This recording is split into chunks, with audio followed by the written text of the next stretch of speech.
Thank you so much for coming to this press conference, almost 24 hours after the CEO of Pfizer, Mr. Albert Bourla, was supposed to be present in the European Parliament in the special committee to investigate what happened during COVID. And unfortunately, he was absent. He sent a representative who was unable, incapable, or unwilling to answer many of the questions asked by my colleagues. So we are here today. It's October the 11th.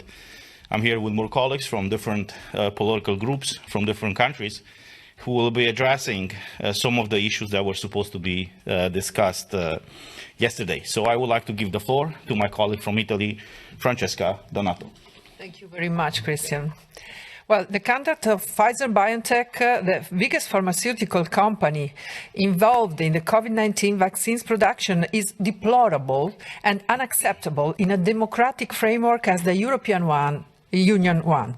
Yesterday, in the official European Parliament Special Committee for COVID Pandemic Management, the Pfizer CEO, Albert Bourla, refused to appear to answer our legitimate questions about his private text messages with the President of EU Commission, Ursula von der Leyen, that have already been considered to be irregular, according to the Transparency EU regulation, by the EU Ombudsman and the EU Court of Auditors.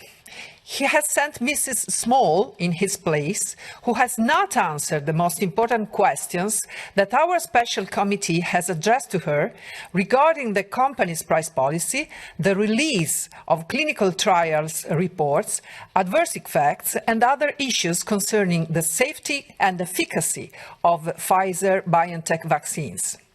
The continuous non-fulfillment of the duties of transparency by Pfizer's executives clearly violates the EU citizens' rights to know in detail how and for which purpose the taxpayers' money is spent. We're discussing about billions of public money that has been managed by the EU Commission by secret agreements directly conducted with the company's CEO, away from democratic control of people by their elected representatives in the EU Parliament. The refusal by President von der Leyen to disclose the content of their text messages first, and the denial by Mr. Bourla to appear in front of the Parliament then, followed by the reticent behavior of Mrs. Small yesterday, casts concerning shadows on the legitimacy of the entire contract award process, leaving suspicion of corruption to emerge. Besides all of this, in all the discussions held yesterday and in previous auditions in COVID committee, all representatives of big pharmaceutical companies have shown a position that emphasizes the permanent threat for people's health given by the COVID pandemic, disregarding public and clear evidence about the mild symptoms given by the latest versions of SARS-CoV-2 virus currently circulating, thanks to which the emergency phase is officially over in all countries.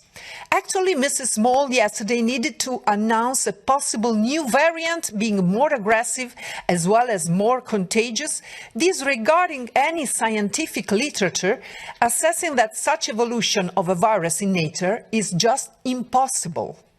The misuse of communication, falsely cloaked in a scientific truth, is just disgusting and misleading.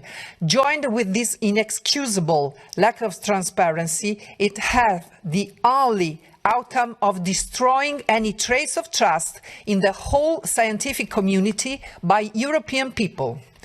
I think that companies who behave this way should be banned by the lobbies allowed to enter the Parliament and the Commission, and that further investigation is needed by competent authorities to let the truth come to light and to secure the full right of the EU citizens to transparency and public interest-oriented EU policies. Thank you very much. Thank you so much. What was Pfizer got to hide? This is a question that we are all asking after we found out that the CEO of Pfizer, Albert Bourla, pulled out. The interesting thing is, a few weeks ago, the CEO of Moderna we were criticizing these pharma companies, for being or for lacking transparency. But at least the CEO of Moderna had the courage, I would say, to come and answer questions.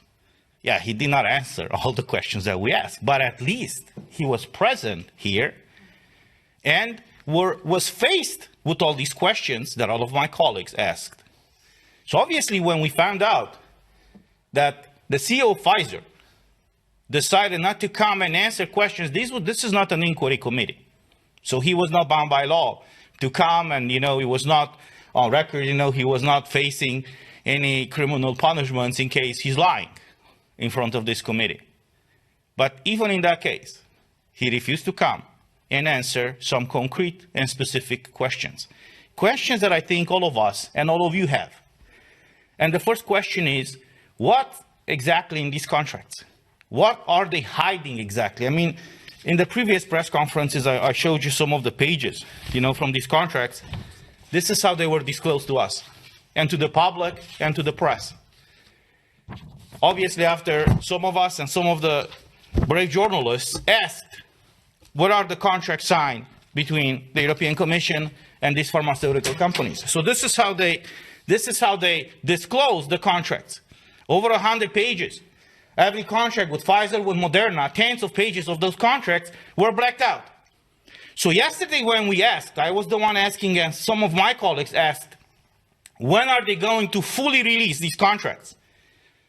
The representative of Pfizer, who was sent to replace the CEO of Pfizer, said that they can't fully disclose these contracts because they have some commercial secrets over there, and they have to protect their interests. Now I'm asking you, what about the interests of our people? What about the interests of the Europeans whose money was spent, or wasted, I would say now, to buy these medical products that are not providing what they were marketed for?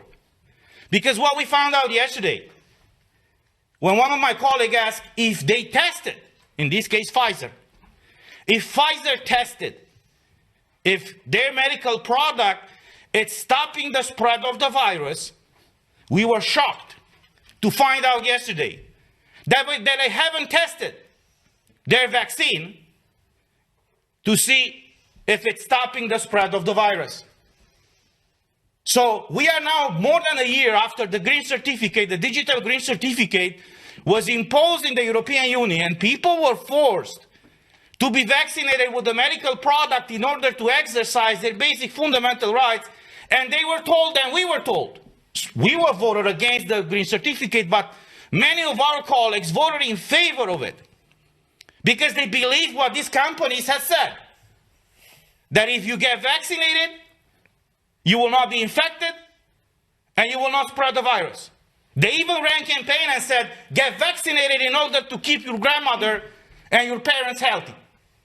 And we find out now, after more than a year, that when they requested the special marketing authorization, they haven't tested the vaccine to see if it's stopping the spread of the virus. So I'm asking again, and we are asking again, what are they going to hide? What do they hide exactly? Why aren't they transparent with their medical product? We heard yesterday, I was shocked. Because Pfizer used this opportunity just to do a PR campaign and even lecture us, why are we asking this and not asking that? Who are they to question us? What kind of questions do we ask? We are elected by the people for the people, not they. And they are supposed to answer all these questions, which they have not. There's another issue right now raised all across Europe. The excess mortality rate. In the month of July 2020, according to Eurostat, in the month of July, the excess mortality rate all across European Union went up 16% more than the average of 2016 and 2019. Now, if you look on the map here, this is released by the Eurostat. It's not from us. If you look on this map, you will see that the countries with the highest vaccination rate have right now the highest mortality rate. So obviously we asked, is there a connection between being vaccinated and having a higher mortality rate? Everybody's avoiding answering this, I would say, logical question. There's another issue. A year ago, I requested Emma to submit some details and data to me because I wanted to have an informed decision, I would say, when I voted in favor or against the green certificate. And one of the questions that I asked Emma is to send me all the trials, the tests, the clinical trials that all these medical companies had done, either in animals or in humans, before they requested the marketing authorization. So in the case of Pfizer, here's something interesting. Commodity. When they submitted the information and the clinical trials to Pfizer, here's all the tests that they submitted along with their request. They submitted a clinical trial that started in January 14th, 2020. I asked yesterday the representative of Pfizer and she declined to answer. How is it possible that we, the world, found out in December of 2019 that there is a COVID, or coronavirus as it's called, in China, December of 2019. On January the 11th, the Chinese government released the DNA data, or a segment of it, to the public, and 3 days later, Pfizer already started the tests for this vaccine. How is that possible? She did not answer. In the case of Moderna, and I've asked the CEO of Moderna 2-3 weeks ago when he was here, they submitted trials since 2017. So I'm restating the question, how is it possible that when we found out in the fall of December, winter of 2019 about this virus, they submitted tests of their vaccines years before we found out about the virus? And I'm still asking that question now. How is that possible? So these are the legit questions that we all asked, and that people are asking us. And unfortunately, they are declining to answer. So these were the main topics, I would say, that we tried to clarify yesterday. And unfortunately, the Pfizer representative, as Moderna representative, declined to answer. We will keep pushing to clarify these facts, and nevertheless, to make sure that the European Commission is going to fully release the content of these contracts. Thank you. And I would like to give the floor now to my colleague Virginie Joron from France. Merci Christian. Mesdames et messieurs, d'abord, je partage l'analyse de mes collègues. Ils ont parfaitement résumé la journée d'hier, qui était une mascarade. Nous avons perdu 2 heures, puisque aucune des questions que nous avions posées, qui étaient très claires, que ce soit sur les contrats, les SMS, les prix, les effets secondaires, aucune des questions n'a été répondue. Et j'ai envie de dire, en fait, lors de ces auditions, il devrait prêter serment, puisque effectivement, c'est une audition officielle. Et je regrette que, effectivement, M. Bourla ne soit pas présenté à cette audition, puisqu'on sait tous que c'est le contrat d'achat le plus important qui a été négocié au sein de la Commission. Je rappelle, c'est 2,4 milliards de doses pour au moins 36 milliards d'euros. Donc, avec tous ces faits, j'ai interrogé un cabinet d'avocats en France pour savoir ce que nous pouvions faire. Puisque manifestement, grâce à ce rapport de la Cour des comptes de l'Union européenne qui vient d'être publié, nous avons 35 pages de critiques, de demandes, de manque de transparence. Et la page 33 est très claire, où ils indiquent que des négociations préliminaires ont été faites par Madame van der Leyen et qu'à ce titre, elle a manqué de professionnalisme. Donc un signalement de fait de suspicion de corruption passive commis par Madame van der Leyen qui porte atteinte aux intérêts financiers de l'Union européenne va être fait. Je demande aussi à être reçu par la procureure européenne en chef et via mon cabinet d'avocat, qui est donc Laura Codruta-Covesi. Et j'invite aussi tous nos concitoyens qui nous regardent de faire la même chose, puisque un signalement est possible via ce site internet où en fait les intérêts financiers de l'Union européenne nous touchent tous. Donc voilà, pour résumer un petit peu la situation, je pense qu'aujourd'hui maintenant, vu le constat que nous avons tous vu hier, c'est qu'effectivement, ils viennent, ils ne répondent à rien et ils continuent à nous vendre leurs produits. Donc, il faut maintenant agir. Je vous remercie. Thank you so much. I would like to give the floor now to Silvia Liemer from Germany. Thank you very much. First of all, I couldn't agree more with my colleagues on what has already been said here. It is a scandal that Mr. Burla is shirking his duty to speak and answer questions after having made the deal of his life for Pfizer with unsuspicious citizens. Citizens who believed the often groundless promises of the so-called 95% effectiveness and the absolute safety of the vaccine. And not only did they pay billions of euros in taxpayers' money for it, quite a few of them also paid for these promises with the loss of their personal well-being. So it was more than obvious for me to ask for the approval data for the vaccination, especially since the mRNA vaccines have now received full market authorization in the EU, which is completely incomprehensible and unacceptable to me. This at a time when even the media mainstream can no longer conceal the sometimes life-threatening or even fatal side effects. The committee meeting yesterday and the so-called answers to my questions have been an impertinence that cannot be surpassed. Mrs. Small, representing Mr. Burla, either pretended to be ignorant or was unwilling to address any of my questions. The EMA approval was made with reference to additional clinical trial data. Mrs. Small would not answer questions about what the data material was. A mandatory study on safety for pregnant women was quietly discontinued by Pfizer. Preliminary data from V-Safe, a program of the US authority CDC, seems to show a devastating rate of spontaneous abortions in pregnant women. Mrs. Small declined to comment. But an unnamed Pfizer official in the room responded that corona could cause complications in pregnant women. It is unbelievable for me in what ways people are trying to dodge my questions. There are even no clinical trial at all available for the adopted Omicron variant.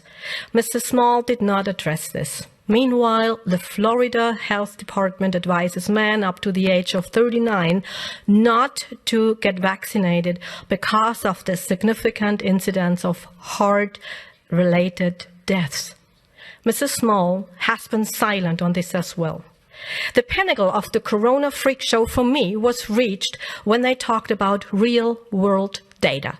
Real-world data means nothing else than in the absence of any suitable clinical study data, one pretends that the 900 million vaccine doses given in the EU are an adequate substitute. They are not. What's more, unsuspecting citizens who believed the promises of supposedly effective and safe vaccines were degraded to guinea pigs. And yes, this disinformation campaign must be addressed, but in a very different way from what an EU Commission imagines. Thank you. Thank you so much. I would like to give the floor now to my colleague Ivan Sinčić from Croatia. Thank you very much. So basically yesterday there was another session of COVID committee. Just like most of the sessions before, we couldn't get much answers. We had really good questions, but the other side, in this session, the representative of Pfizer and others couldn't provide us with any real answers. They were mostly doing their positive PR campaign. You know, they're using the committee to promote their products that are going to come, the next products, the next generation of products for Omicron now and things like that. So it is a major disgrace that the CEO of Pfizer, Mr. Albert Bourla, failed to present himself before our committee, and it is even bigger disgrace that he has no real intention of appearing ever. Apparently, he only cares about the citizens' money and not about transparency, and basically answering some questions about his products and the conducting of his company and so on. So I will suggest to the Secretariat that invites our guests, the ones that we speak with, that he should be invited using a text message and not an email next time. Perhaps he will appear in that way. I come from Croatia, as my colleague Mr. Terhes said, and in Croatia we know how Pfizer does things. I will remind you of a huge scandal exactly 10 years ago when Pfizer was penalized for bribing Croatian doctors responsible for registration of medicines and for bribing doctors in Bioethics Commission in Croatia who were evaluating clinical trials. And in the end, Pfizer had to pay $60 million just for that. And of course, if we look at the company history, we will see a lot of lawsuits and a lot of fines being paid. For example, a few years before this case in Croatia, which was not limited just to Croatia, it was also in Bulgaria and some other countries. A few years before that, Pfizer had to pay $2.3 billion for false advertising. So when you have a company like that, using text messages to communicate with the head of the commission, then a concerned citizen must ask himself or herself, what's happening here? Is this a conflict of interest? Of course it is. And the conflict of interest is the first step towards corruption. So basically, we were discussing this text messages scandal some time ago, and we called upon President of the Commission, Ursula von der Leyen, to resign. And I will repeat my demand for her to resign, because this cannot be accepted in a democratic society. I'm also pleased that yesterday on our committee session, some attention was given on the very good assessment of 500 independent Canadian medical doctors and scientists who were proving how Pfizer manipulated their initial study from December 2020, which they used to get an approval. So they requested me to send it to them. I will gladly send it to them, and I hope they will not be dodging the answers anymore. After all of this is over, I am not sure Pfizer will be the biggest company, pharmaceutical company, but it will certainly remain a champion in escaping from answers to the public. Thank you. Thank you so much. And last but not least, my colleague, Christine Anderson from Germany. Yes, hello. Good morning from me too. So, yesterday's session of COVID committee showed yet again that EU Parliament is nothing but a gigantic show of democracy illusion to fool the peoples of Europe into thinking their interests were represented in Parliament. It is not, though. Not only do the invited panelists, such as representatives of pharmaceutical companies or ministers of health from the member states, not answer any of our questions. No, they continue to spread disinformation about the safety and efficacy of mRNA injections. They continue to lie about and downplay, outright deny the harmful effects of these injections. They continue to keep to deny the people access to the contracts, and they continue to let Ursula von der Leyen get away with not disclosing the texts exchanged between her and Pfizer CEO Mr. Bourla. In short, they continue to demonstrate their utter contempt for the peoples of EU. The chair of COVID committee, Ms. Kathleen van Bremt, Social Democrat in Belgium, does not run this committee to serve the people. She runs this committee to protect the interests of pharmaceutical companies, EU Commission, and governments of EU at the expense of the people. Yesterday, Mrs. van Bremt refused to put a point of order to a vote. This is a gross violation of the rules of procedure and demonstrates her disregard for democracy and the rights of the people. You might want to drop her a couple of lines to let her know that you will not tolerate your rights being violated by her or anyone else for that matter. I had raised this point of order to declare COVID committee incompetent to serve the best interest of the people and to expose their scheme for lack of authority to compel anyone to appear in front of committee and to answer any questions, thus opening a way to have a formal committee of inquiry set up. A formal committee of inquiry would give the people the means to get to the bottom of things and would put an end to their plot of stripping the people of freedom, democracy, and the rule of law. All of us here today, and many more, there is more MEPs by now, we will continue to fight for a committee of inquiry. But we need you to join us in this fight. We need your help to do it. So here's what you can do. Write to your MEPs, call their offices, and keep doing it. I mean, do it over and over and over again, literally clocking their phone lines. Get on their nerves. Demand a committee of inquiry. And keep doing it for as long as it takes. Do not stop until your demands are met. It is your right. Let them know that in a democracy, it is in fact you, the people, that are running the show. And if they fail to respect that, then let them know you will replace them. So please take charge, get involved. Don't let these anti-democrats get away with stripping you of your freedom, democracy, and the rule of law. Thank you. Thank you so much, Kristen. If there are any questions online? No? Thank you so much. Have a great day.